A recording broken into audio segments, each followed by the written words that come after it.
Ho ho boardies, welcome to Borderline Games. I'm Gareth and this is the Chrono Jotter, episode 5. We're solving the death of our sweet Miss Sakura in order to bring her back to life.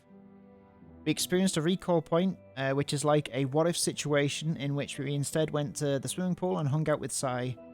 Now we're breaking down the important questions in order to solve this murder.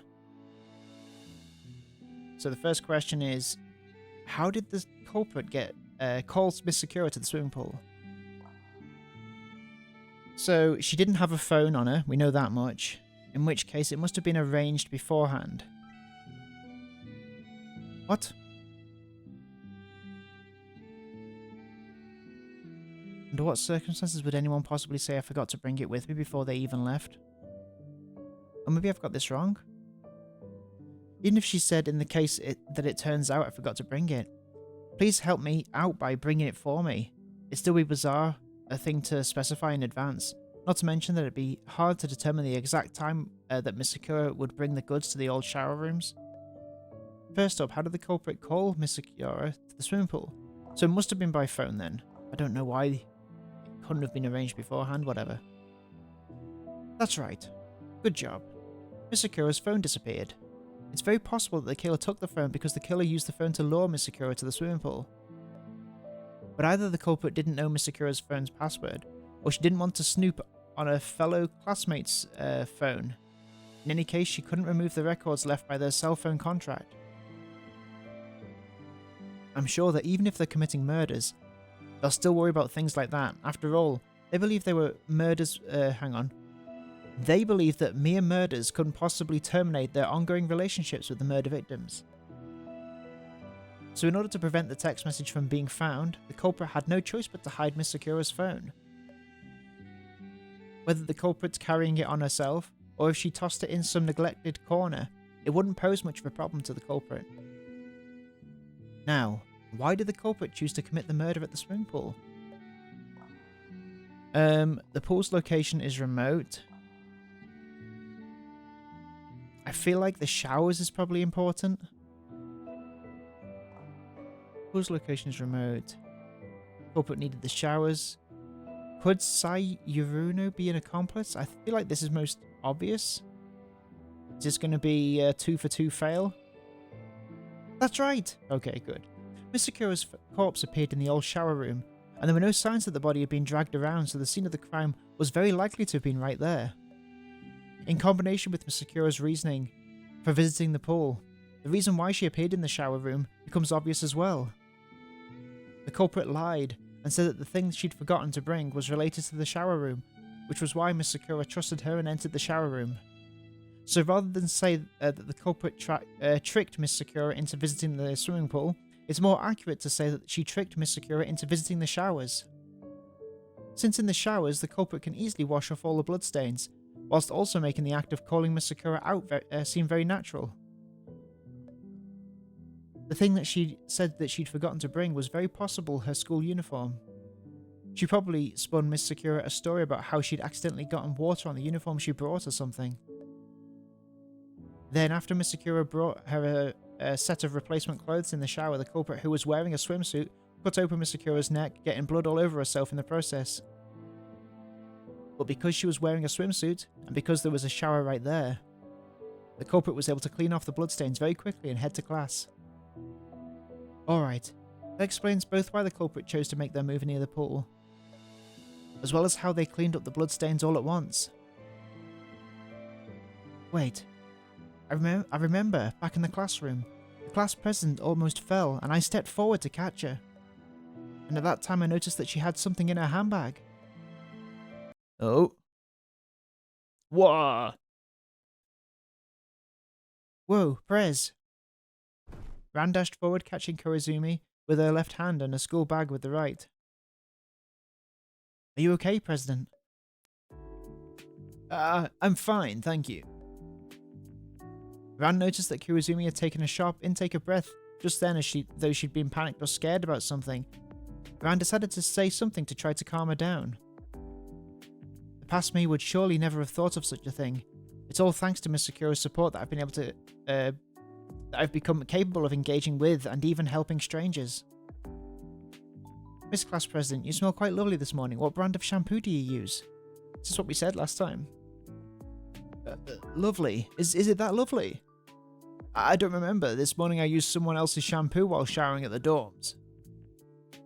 Kuwazumi's hands clung tightly onto Ran's shoulders and the pace of her breathing quickly became quite irregular. Wait, what's this? Ran happened to still be holding Kuwazumi's school bag with her right hand, and she noticed that she could feel a strange texture in her palm. What is this in here? It's soft. Not like a textbook at all, and when I apply pressure it makes a sound. A plastic bag, and it feels like there's something thick and slippery inside it. Ibuki-san, I'm fine now. Ah, excuse me. How close they are. Ran let go, allowing Kuwazumi to stand up on her own. Only then did she notice Kuwazumi was blushing furiously, and that she was studiously avoiding Ran's eyes. Is there something wrong, President? Do you have a fever? No, just, when you embraced me just now, Ibuki-san, I just got a little nervous and my heartbeat got a little disarrayed. I hadn't pegged you for a comedian class, President. No, I was just... No, never mind. Aya suddenly rose with a shout. Class President, did I just see you and the transfer student embracing each other?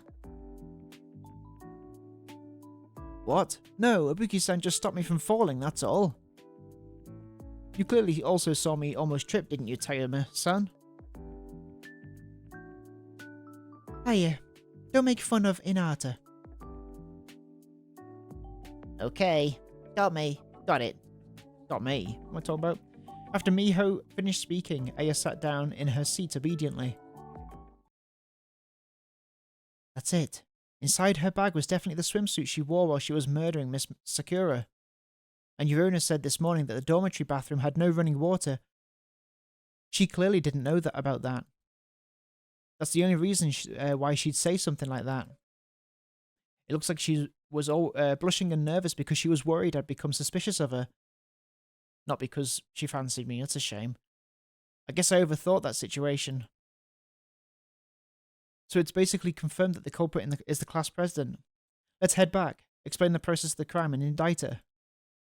I hope she won't struggle too much, and just admit it outright. I don't want to waste time going back to the classroom to search her handbag. I just want to see Miss Sakura as soon as possible. After Ran finished organising her thoughts, she returned to the old showers. She saw Tama in duo and Makoto Sakura kneeling next to Ann Sakura's corpse, discussing something together. The others were apparently chatting merrily together about what was on the dormitory's menu for lunch. Because they just do not care. Oh, Ibuki, you're done. That was pretty fast. After they noticed Ran, Sai, and Miho came over immediately. Miho came quite close, inspecting Ran's face carefully. You look a lot better than before. Does your head still hurt? Nah. Anyways, let's get to the point. I've already figured out the culprit and the method. Hearing Ran's words, the conversation slowly died, as everyone clustered together next to Ran.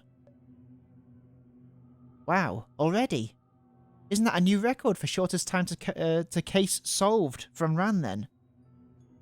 Shortest time to case solved. Okay, I wouldn't quite phrase it like this. Yes, it does seem that it only took her half an hour since the discovery of Sakura-san's body to find the answer. So Ibuki-san, who is the culprit? Tama Ndowu was visibly overflowing with curiosity.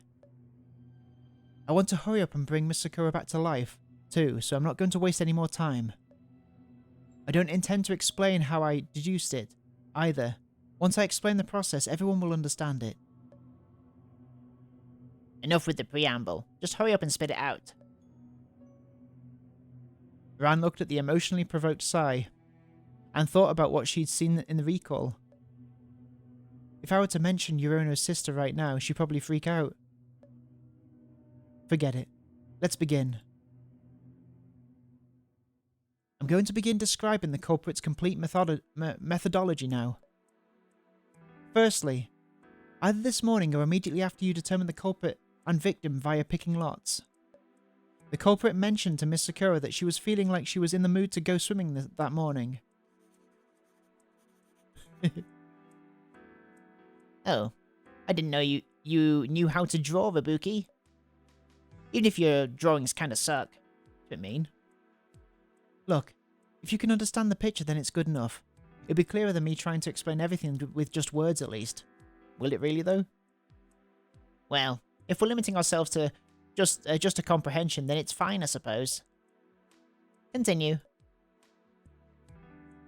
Yuruno sure likes to pick fights with me. My drawing's really that bad, though.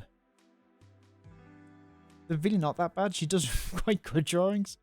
Like, look at the ones with the characters.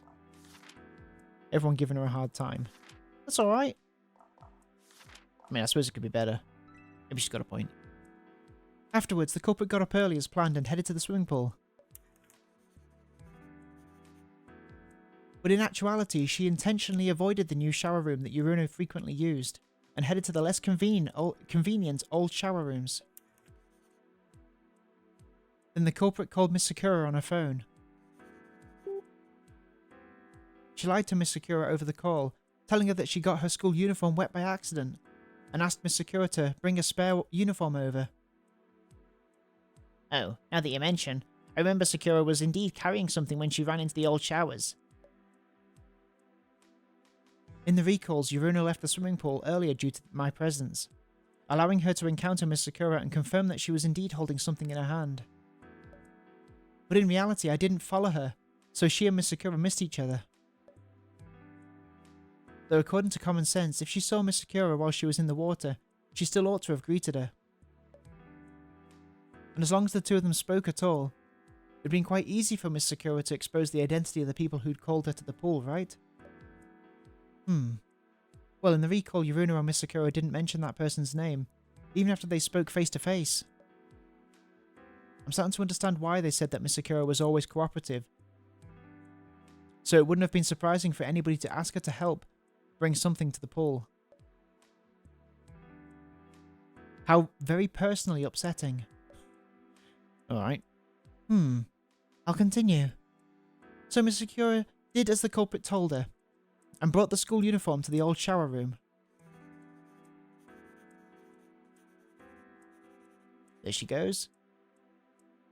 Ibuki-san is suddenly putting a lot more effort into her drawings now. Well... Oh, looks like Sakura's the only one she cares about drawing properly, huh? They still suck ass, though. Hey. Oh look, Steven's playing Baldur's Gate. I think Ibuki-san is quite good at drawing. Mostly how quickly she draws them, I mean. So Induo's saying that my art has no other redeeming qualities besides speed, huh?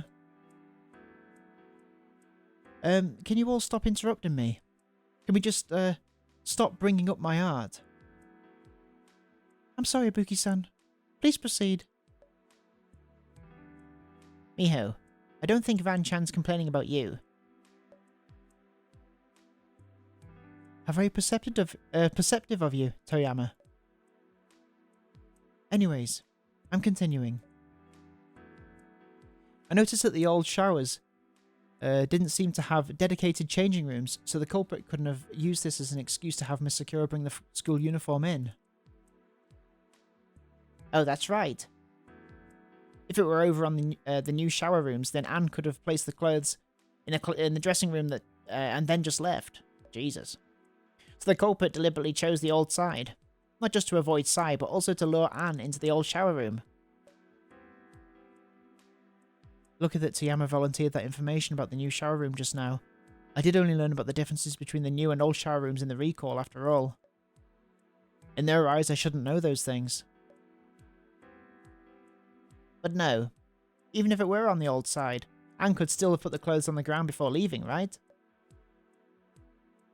Hey, Anne wouldn't have done that. Correct. Miss Sakura would never just leave a classmate's clothes on the floor so casually. She would definitely have brought them inside, so that she could have the culprit tell her where they should be placed.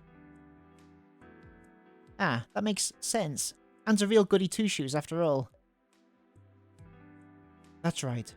Miss Sakura really is kind. Not just to me, but even to... I can't let myself get distracted.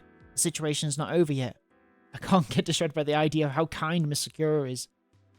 The culprit, meanwhile, had been waiting in the old showers for Miss Sakura. There she is. Miss Sakura entered entirely unaware of... Well, maybe not if she's the way you all described her. Maybe she was fully aware that the culprit planned to kill her, but she still entered the old showers without any hesitation. After the two of them came face to face, Miss Sakura saw that the other party held a weapon. And then... the culprit rushed in and used a sharp implement of some kind to rip open Miss Sakura's neck. Initially, the culprit seemingly couldn't make a very large incision, so she began cutting repeatedly. Blood gushed forth from Miss Sakura's neck, but the culprit didn't let up on her assault. She wanted to kill Miss Sakura quickly because she didn't have a lot of time left, and also because she didn't want to let Miss Sakura be tormented by the agony of slowly bleeding out. There's all the blood, I guess. Finally, after several brutal cuts from the culprit, Miss Sakura's neck reached the state we see now. At the same time, a large amount of blood splashed onto the culprit. But the culprit had changed into a swimming pool in advance, and after Miss Sakura fell, she easily washed off the bloodstains easily by using the showers. Two Weasleys there. Tweasley. Ah, so that's how it happened. Then, just like with any other premeditated crime, the next thing the culprit had to do was dispose of the evidence. Well, duh. Of course she did. You're only saying duh because I specifically pointed it out just now. If I hadn't, most of you would probably assume that you needed to start searching for clues directly at the scene of the crime. It'd have been a huge waste of time to search aimlessly like that. So there. The correct approach for this case is to start with the fact that the murderer needed to eliminate the evidence, and to reason carefully from there. I understand what you mean, Ibuki-san. To sum it all up, by focusing on the pieces of evidence the culprit would need to dispose of, we can determine how the killer disposed of it, and thus deduce the killer's movements afterwards, and find more useful clues that way. Ibuki-san, you wouldn't happen to be a police officer, would you? I wouldn't know. I wouldn't know. You're quite an interesting person, then. So, Ibuki-san, based on what you've described, what kind of evidence would the culprit need to discard after this? Koizumi is the head, right? So she doesn't have the deep voice. Firstly, the bloodstains on the culprit were already washed off in the shower. After that, there were two pieces of physical evidence that most needed to be eliminated. The knife. One of them was the weapon that was used to harm Miss Sakura. And the dripping wet wetsuit, which might have still smelled of blood. Hang on. What about the phone? If we found the phone, then we could just check the text message logs to figure out who lured Sakura there, right? Would you really look through Miss Sakura's phone without her express permission? Well, sure. Even if I didn't know the password, I'd just use Sakura's corpse to unlock it. Yorona-san. As I see it, if we could unlock the phone, we'd be able to see the text the culprit sent, and the whole case would be solved instantly. This is why I'm confident that the killer kept the phone with the swimsuit rather than throwing it away somewhere random. Let me continue explaining and it'll become clear. Yeah, okay. It could be that Sai did it, murdered her, and then immediately jumped into the swimming pool. But we have just now had that evidence about the leader. Then I'll continue. The killer didn't have much time to clean up after the murder was done. I don't recall that any of you expressed surprise that anybody was early or late to the class, yes? That's right. Well, usually Asakura-san arrives together with me. I just couldn't get up at the same time as you today. Makoto. Which one is this? Okay, this is the leader, right?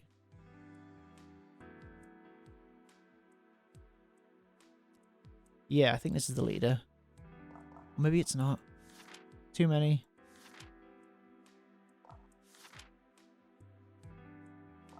I can't keep track. I just couldn't get up at the same time as you today. Because you were on duty this morning. We went to bed really late last night.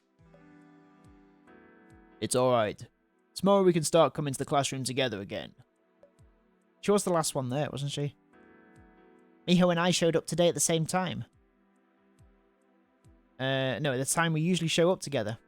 Same thing as I said, I guess. Hinata arrived at her usual time as well. And in the past, on the days when Yuruno-san went swimming before class, she usually made it to class to around the same time that she did today. So I go swimming every day, more or less. Alright. When Yuruno headed to the pool this morning, the direction she headed in was more or less opposite to the direction that Indra and I took to reach the schoolhouse. So the layout should roughly be something like this. Here's a swimming pool. The culprit set out from here after killing Miss Sakura. And here's the dormitory. After the culprit left the swimming pool, they headed towards the dormitory. Of course, she didn't make a trip back to the dormitory just to cause trouble for herself, and it's not like the pool and the dormitory are actually in a perfectly straight line with each other. But the direction she walked in, and the distance she travelled ought to have been comparable to a trip to the dormitory, or even further than that. Finally, the culprit arrived at the schoolhouse and met us. The culprit had to make sure that despite having to travel from the pool to the classroom, a journey much longer than their usual, that they could still arrive at the classroom at the usual time. So she couldn't have had an opportunity to slowly dispose of those pieces of evidence. Thus, there are only two possibilities for how those pieces of evidence could have been handled. Either the culprit threw the evidence away somewhere on the trip to the classroom, or the culprit brought the evidence with them and rushed to the classroom directly. The murder weapon's not a big deal. Whether or not there's equipment for checking fingerprints here, it doesn't prevent the murder from making sure she didn't leave any fingerprints behind. She could have picked up any random place to toss it. And even if it was discovered, it'd have been very tough to deduce the murder process from the weapon alone, since it'd have to be an ordinary shape, since it just have been an ordinary shape, sharpened implement. Jesus Christ. I think I had a coma this morning. The critical thing was the wetsuit. Swimsuit, wet swimsuit.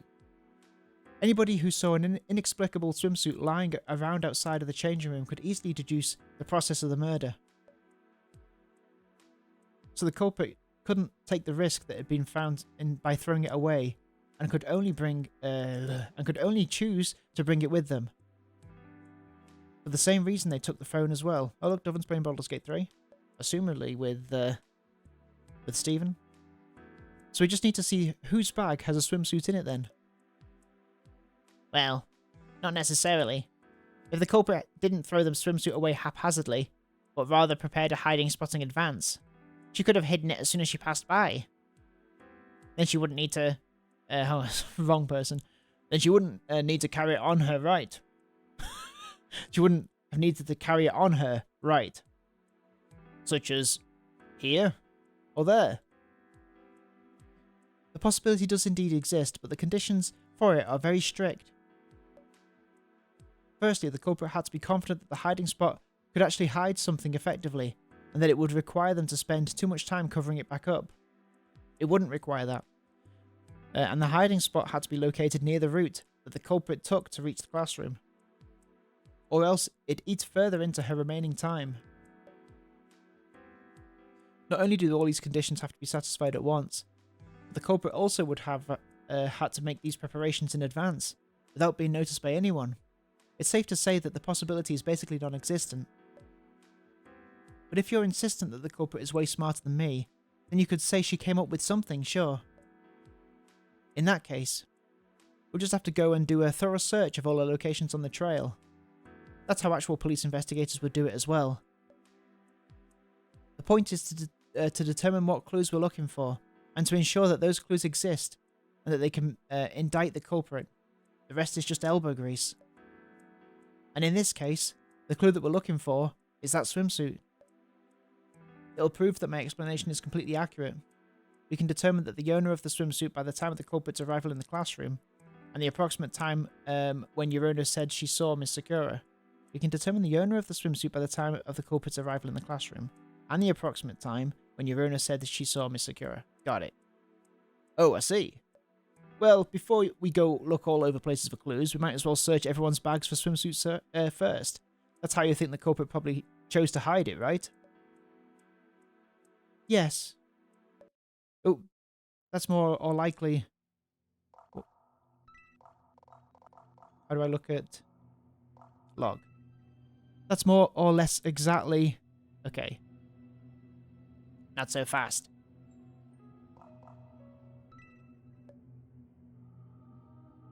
Sai spoke suddenly. Forget about the fact that I know I have a swimsuit in my bag. Ibuki has already said she knows who the culprit is. Which is to say, she could confirm the culprit without even needing the swimsuit as a clue. So how'd you figure out who the culprit was, Ibuki? Chrono sure reacted quickly. Indeed, the swimsuit can be used to confirm the method of murder, and then combined with Miss Sakura's time of death, the killer can be determined. But to their knowledge, I didn't go with Sai Chrono to the swimming pool, so I have no reason to be so confident that Miss Sakura definitely only died after 6:40. If I hadn't said that I knew who the culprit was at the start, though, they would have had to go all the way back to the classroom to look through go through each of their bags and confirm the culprit's identity before coming back to find Miss Sakura. I just don't want to endure this any longer. It doesn't matter if you can't answer me because your reasoning itself has a big problem in it. Huh? I could just bring up what I noticed when I caught the class president in the morning meeting, but I'm curious what Chrono's planning to bring up here. Let's ask and see. A problem? What problem? You're only so confident that the murder process you're describing, as well as the culprit that you're thinking of, are both correct.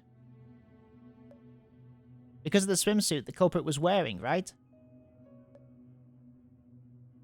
Well, yeah, the culprit could only clean herself off quickly by wearing a swimsuit. While she was attacking Miss Sakura, if she was wearing a school uniform, that'd have been way harder to clean up. Swimsuits are typically made of spandex, so it's very easy to wash off liquid that splash onto them. Oops. Oh, that's good. I forgot that I could do that. But how are you so confident that such a swimsuit even exists? What do you... Aren't you just making an assumption, thinking that just because the culprit came to the swimming pool, she had to have a swimsuit? Yeah, you don't have to have a swimsuit at all, you could just be naked. Or because the swimsuit had useful attributes to the culprit in your theory, so you decided she wore a swimsuit while committing the murder. Is that not right? Of course it isn't. There's an even better option for the killer, in terms of being able to quickly wash off the blood without leaving any evidence behind. Ran furrowed her brow looking at Sai. She couldn't figure out what Sai's alternative answer was going to be. In actuality, the foundation of Ran's reasoning was an extrapolation of the timeline. The swimsuit was just a piece of physical evidence that her reasoning touched upon. She'd hoped that the physical evidence would have caused the rest of them to overlook the importance of time in her deductions.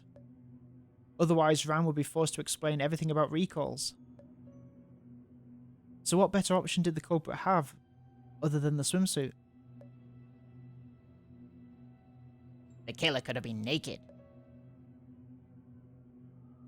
Seriously. I mean, I thought of it too, but it still sounds so ridiculous. Naked. Makes me want to laugh. Just imagine it. Imagine Anne having to face down a naked classmate. Yeah, actually. Naked? If the killer had been naked, then as long as she started showering immediately after being splashed with blood, it'd just be as effective as if she was wearing a swimsuit. Hey, mijo. You should kill me the same way next time too. And I really wouldn't leave any physical evidence that way. Stop goofing around. It's not over yet. Ran nodded. Also, I'm pretty sure that if I went to you naked, things would get real weird real fast. Hinata Koizumi. So, hang on, let's have a look. This is a person I've not... Hinata. Okay, that's the last person that came. Makoto.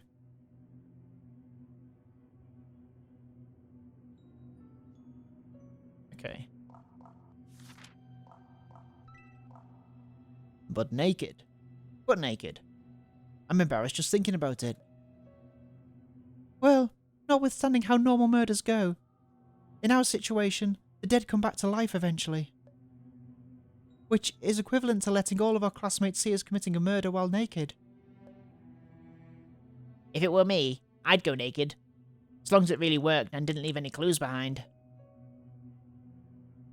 Ah, okay, that's Makoto. But maybe the killer this time might not be as shameless as you. I feel like compared with some of your past escapades, I'm frankly one of the most decent of our bunch. Anyway, Zabuki. Ready to admit that you've made a flaw in your reasoning? No, because I know where the swimsuit is. And I've just been fucking with you the whole time. Okay. It's a weird... weird, aggressive way to say it. You little shit. Oh, where is it then? Everyone remembers when the class president fell over the lectern this morning. Oh, right. That time when Ranchan and the Prez embraced. Okay. Class president, and then Makoto's someone else who needs a different voice. Class president sounds... embrace? Like that. It wasn't embrace. She was just supporting me. Why are you so nervous about it, Prez? Hey, Okay, fine, I'll stop teasing. The nervousness the class president is feeling and the kind that Toyama is imagining probably aren't the same kind of nervousness. While I was supporting class president, I felt something in a bag.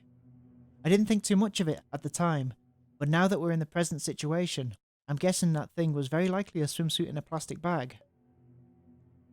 What? But you... I get it, Yorono. I can't determine that the class president is the culprit just on this alone. The important thing was that, at the time, I asked what brand of shampoo the class president used. And the class president said that she used someone else's shampoo at the dorms, so she didn't know what brand it was. The bathroom. Sai and Thomas spoke simultaneously. If she didn't visit the showers in the morning, there's no way she would learn about it. There's no way she would learn about it. Okay. Class president, you didn't know, did you? Last night, after Yorono came back from swimming, she found that the water was out in the bathroom. It still hadn't been fixed up until this morning. Yes, I've only mentioned it once to Asakura-san. I doubt she could have told anyone else yet. Yorono was about to get Enduro to tell Asakura to fix it. So where did you shower then? And that's someone else's shampoo. Did you find it in the shower in the bathroom, or did you bring it with yourself? Koizumi's eyes flickered all over the place, guiltily before she lowered her head. It didn't take long before she raised her head with a bitter smile. And to think, this time I wanted to try and kill Sakura-san quickly, and catch everyone by surprise. This time I wanted to try to kill Sakura-san quickly. Okay. I can't believe I'd already exposed myself all the way back then. I killed Sakura-san. As Ibuki-san said, the swimming suit and phone are in my handbag, in a plastic bag. That's that, then, but... Ran clenched her fists and just carefully kept herself from charging at Koizumi and shoving her into the wall. How can you still be capable of smiling? Koizumi quickly packed away her smile and looked at Ran anxiously. Sorry, I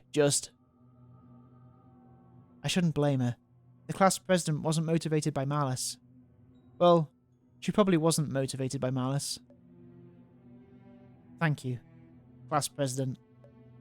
Presidente. I'm done talking now, Miss Sakura. Ran looked down at Aunt Sakura's corpse. Though the corpse hadn't changed in an obvious way, the wound on Ant's neck was starting to heal, starting from the inside out. The bloodstains on the clothing disappeared like time was reversing, and the blood on the floor rapidly retracted and vanished. Ran was certain that the blood wasn't just being sucked back into Ant's neck. The bone was first to regrow at the incision point, following it like a tower ascending spirally upwards. The muscles, nerves, and blood vessels each quickly regenerated. Finally, newly grown skin spread over the wound, ultimately merging in the very center of the neck and erasing the wound completely. The whole process took less than a minute. The wound, it really did completely. Miss Sakura! Ran immediately fell to the floor, reaching out to pull Aunt Sakura into her lap. Anne's skin gradually regained its colour, and her chest began to lightly raise and fall, the air around them filled with lungs once again. Miss Sakura! Miss Sakura! Aunt Sakura slowly opened her eyes. As she took her first breath, she convulsed into a cough, hacking up the last bits of clotted blood left in her throat. She really did come back to life. Tears fell from Ran's eyes as she opened her arms wide and hugged Aunt Sakura tightly. Her smell, her warmth, even the soft parts of her body, all of them were all exactly as she'd remembered. Her lover, whom she'd sought for 4 whole years, had in this moment finally returned to Ran's lap. Helplessness, anxiety, pain, loneliness, astonishment, sorrow, and joy mixed together in Ran's brain. Contrary to her passionate actions, though, her faculties of thought were only beginning to remind her that she needed to carefully consider both the causes and the consequences of these events. But right then, Ran just wanted to put all her attention on Anne, so she hugged her tightly and tighter and tighter. Miss Sakura, I've missed you. I finally found you. Miss Sakura! Anne blinked a bit, seemingly unclear on what had happened. Noticing this, Anne Ran let go, looking up and down at her beloved whom she hadn't seen for so long. Miss Sakura, why aren't you talking? Is something still making you uncomfortable? No, I feel quite well. Anne's voice was quite calm. Lying in Ran's lap, she turned her head towards Koizumi. You got caught then, Hinata. And before the first session of class, too. Anne nodded and then turned towards Ran. You're the one who caught Hinata. So, does Anne not recognize Ran as a girlfriend? Is that what's going to happen? Ran wiped her face a few times, frowning, and continued holding tightly onto Anne's shoulders. Miss Sakura, what's happened to you? Why are you so calm? These past few years, for the sake of finding you, I've travelled all over the world and experienced all sorts of terrifying things before finally finding you here. And it's not that I'm complaining, but, Miss Sakura, don't you have anything to say to me? It's been years since you've seen me as well, hasn't it? Did you miss me? Anne turned her head slightly and looked at Rand's face. She had the expression of someone who was scrutinizing a piece of artwork, and it unsettled Ran. Though Ran still thought that Anne's eyes, which reflected Ran's own face in them, were so beautiful. But then after Anne blinked, something changed in her expression, and Ran saw, in her eyes, a sentiment which Ran thought could never have appeared between the two of them. Unfamiliarity. Who are you? Anne Sakura. Whoa.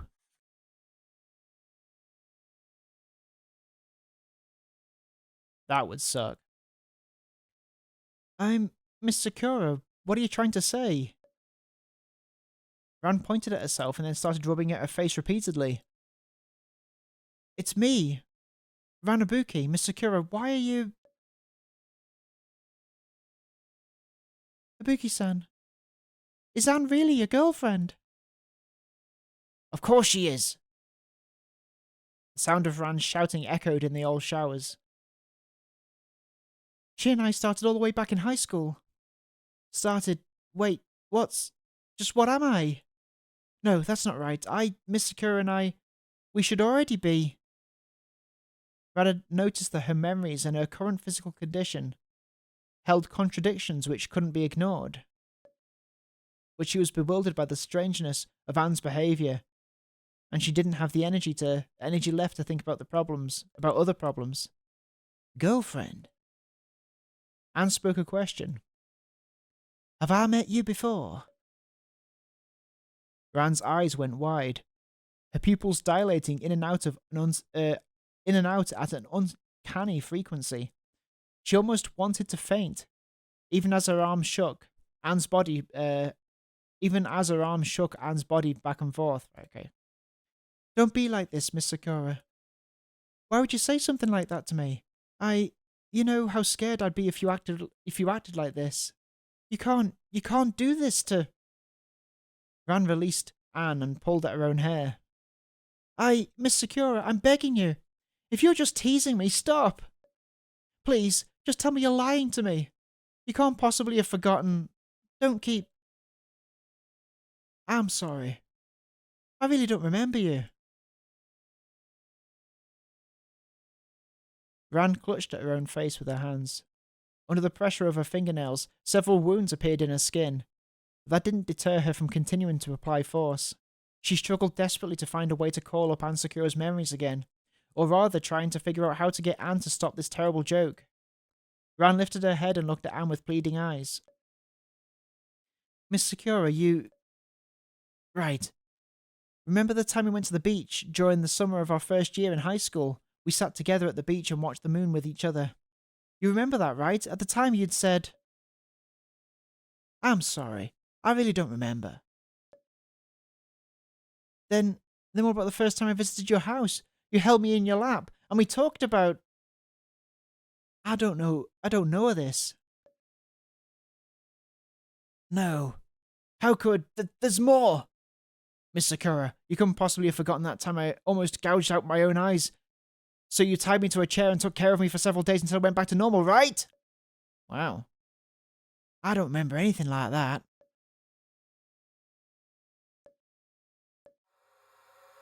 Whoa. It's finally come. I couldn't stop it, and now it had breached through my defenses completely. I fell to the floor, and dry heaved without stopping, right? Making nauseated sounds, whose echoes corroded my eardrums. Ibuki-san! Takai Miho bent down and kneeled next to me, stroking my back in an effort to soothe me, but she couldn't soothe away the bleeding thorns that were now sprouting from my vertebrae. They wouldn't be satisfied with blood. No, satisfied with flooding forth from just my mouth. They had to tear my flesh asunder as well. I heard them, their shrill laughs, the way they mocked my loneliness, scoffing at my reclusiveness, and denied my pride. Ran-chan, what's wrong? Miss Ibuki. Don't. They were already before me, crawling on my eyes. I flailed and tried to shake them off, but all I managed to fling to the ground were my tears, which beat a rhythm against the floor in lockstep with my trembling. Without you, who will... Anne, you can't do this to me. Ibuki-san, that's enough. Mihao took my shoulder and tried to help me to my feet, but it was no good. After all, their fangs were hovering right above my cranium if I stood up now. I'm taking you to the infirmary. Don't touch me! I looked upwards and saw that they were standing all around me, staring at me, and their detritus, still connected together by strands of viscera, were crawling towards me. I needed to escape. I need to bring Anne with me and get out of here. All of you, stay away from me. Don't bully me. Miss Sakura, let's go. My hand passed through their bodies to grab hold of Miss Sakura's arm. I pulled her up and we ran for the exit. Oi, Ibuki. Yuroni was trying to stop me. Was she like them as well? What was she saying? Should I listen? I won't listen. Nope. I shoved Yuroni out the way and fled the stairs. Fled the showers. Oh yeah, okay, we were in the showers, weren't we? The sky rumbled, low and heavy, and the storm clouds building up above were on the verge of bursting. They'd catch up to me. If it did, I had to get out of here. Miss Sakura, we need to go. Go where? Anywhere. With just the two of us. Hurry! Miss Sakura was panting, but she was keeping up with my pace. That was good. Just like that. As long as we ran together, they couldn't catch us. Quickly. We need to go quickly or else they'll... I passed through the courtyard as their fragmented whispers coursed by my ears. Were they about to catch me? Impossible! I could still remember the direction that Enduro had pointed towards. I grasped Miss Sakura's hand, letting my fingernails sink into her skin, like a key that fits a lock, binding us tightly together into one. Soon, the school gates were behind me, northwest. That was the road out of here. I remember Enduro had pointed it out to me. Miss Sakura. Anne. The storm arrived as anticipated, but it couldn't stop me. I raised my arms to shield my eyes and continued to sprint.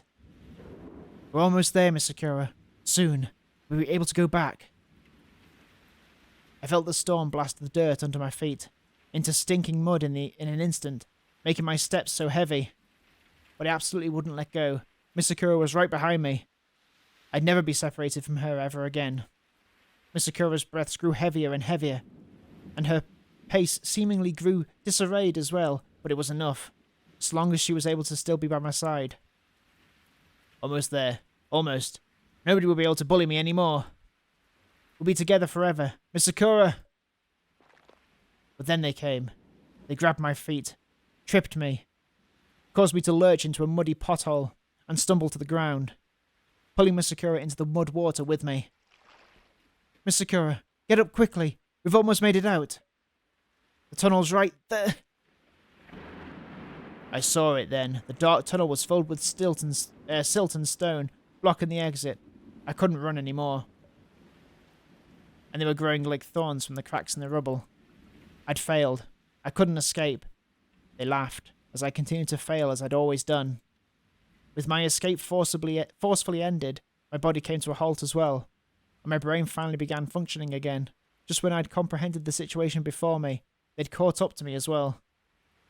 Don't, Miss Sakura, why would you forget me? I began bawling. There was nothing left to keep my decrepit self going. They would dominate my sanity eternally. Then, Anne, Miss Sakura, ran.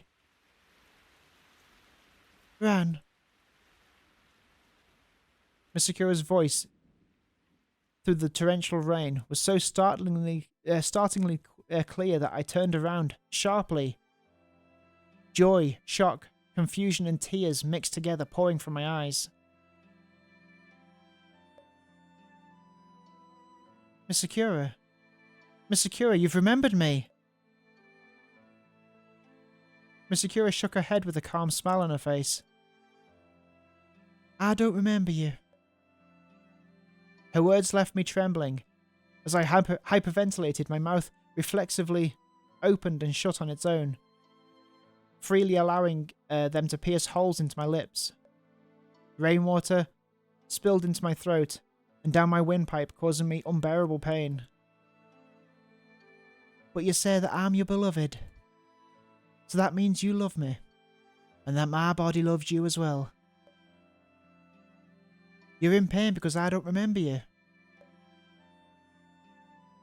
Miss Sakura reached out and brushed away my tears. Even if you must bear the pain of having been forgotten by a beloved, are you capable of loving me as you did before? My mind roiled like a whirlpool as I tried to comprehend the words that Miss Sakura was saying, because in my understanding the words she'd spoken were completely illogical nonsense. But that same whirlpool washed it all away. That's right. She had to be Ann Sakura. Only her voice and her expression had the power to drive them out of my mind, without having to swallow a page from the notebook. It had to be her. She was my beloved.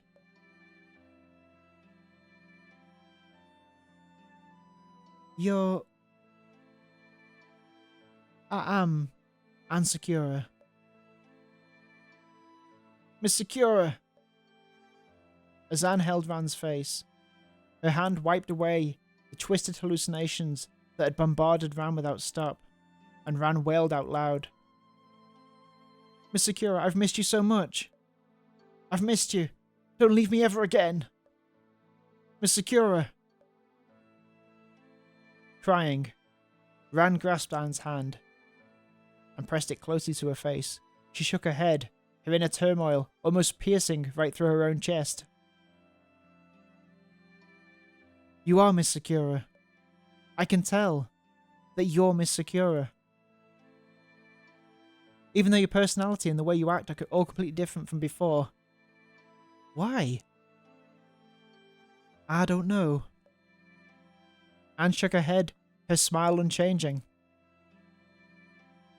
They call me by the name Ann Sakura, but I don't remember anything about myself. Could I be a soul that somehow made its way into the wrong body? I've never known what my purpose is for existence is. Do I have the right to exist as myself, rather than as the identity of Ann Sakura? Did Ann Sakura have things she wanted to do? Should I be trying to complete those things for her? But I've never understood Ann Sakura. I've never known what it was she wanted, and nobody was ever able to tell me. Ran, can you tell me more about Ann Sakura? Anne used her thumb to wipe away the tears from the corner of Ran's eyes. Though soon the rainwater covered it back up again. Can you tell me what I should do with my existence in this world? Miss Sakura. A beloved is someone who can become the other person's reason to continue living, right? But the present me cannot become your love because I have no memories related to you. To become each other's meaning, we have to have shared experiences first, right? Like the things you talked about before the beachside moon, the meetings and the embraces, and the suffering we endured together. Ran was silent. Anne's words to her were too much, too difficult to take in, but it was enough to let her keep going. A reason to continue living. Ran gently took Anne's hand. Miss Sakura, from the moment I first saw you, you were always my one and only reason for living. Ran opened her eyes wide and ceased crying. I'm sorry, Miss Sakura, for doubting you. To think that I might imagine you would choose to leave me of your own volition and even forget me entirely. You've done nothing wrong in this school. And no, it's this school and the 6 of those students. They're the ones at fault. They must have done something to you. Ran. Ran held her right hand to the back of Anne's head, pressing her to Ran's shoulders. I'll unveil the secret of this place and find a way to make you go back to how you used to be, Miss Sakura. Just leave it all to me, Miss Sakura. As long as you're here, there's nothing I can't do. Ran stood up, still holding Anne's hand. Seeing Anne's face suddenly tense, she hesitated a moment before asking, "Also, Miss Sakura, can I, kiss you? Kiss me?" "Yes, because I've been looking for you for a long time and I've missed you, so I'm having trouble holding myself back." "Don't. We're not lovers yet." Yes, of course, right. Since Miss Sakura doesn't remember me and it's not the time or place for that sort of thing. So let's just go back to the school then. I'm sorry that I got you drenched. Is the story of this going to be that she just lives in a hospital and Anne is the nurse that's looking after her or something? It's all right. Ran nodded, holding tightly to Anne's hand, holding Anne's hand tightly, as the two walked side by side towards the school. Anne, whose pace was slightly slower, lowered her head to look at Ran's jacket. The corners of her eyes pointed downwards, and her eyelashes were like a cage, which sealed her eyes behind them, preventing anyone from understanding what she was thinking. But I could feel that she was looking at me. Polo complete. A chance to increase one of your stats has been acquired. Current attributes are Investigation 8, Charisma 3, Alacrity 4. I guess we'll do... hang on. Yeah, Investigation 8. Should we become an investigation station? Is it going to max out at 10? Let's do Investigation. Attribute Improvement complete. Current attributes are Investigation 9, Charisma 3, Alacrity 4. Wow, okay, well that's another episode of the Chrono Jotter. Let's call it there for now. Thank you so much for watching and hanging around. What's going to happen next? This looks like a hospital. Have I just guessed the ending of this game? I guess we'll find out. Have a good evening, take care of yourself, and I'll see you next time. Bye bye.